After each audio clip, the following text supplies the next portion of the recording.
কিন্তু তিনটা জিনিস সামনে নিয়ে এগিয়ে যাওয়া লাগবে। এক নম্বরে এই তিনটা জিনিসকে কায়েম করার জন্য লাগবে ঐক্য।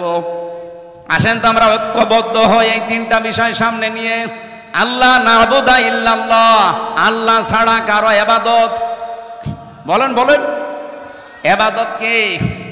আপনি মন মতো একটা জিনিস বানিয়ে বলবেন যেটা তো ভালোই লাগছে, না ওটা ইবাদত না। আল্লাহর হুকুম থাকা লাগবে আর রাসূলুল্লাহর তরিকা থাকা লাগবে, এর নাম ইবাদত।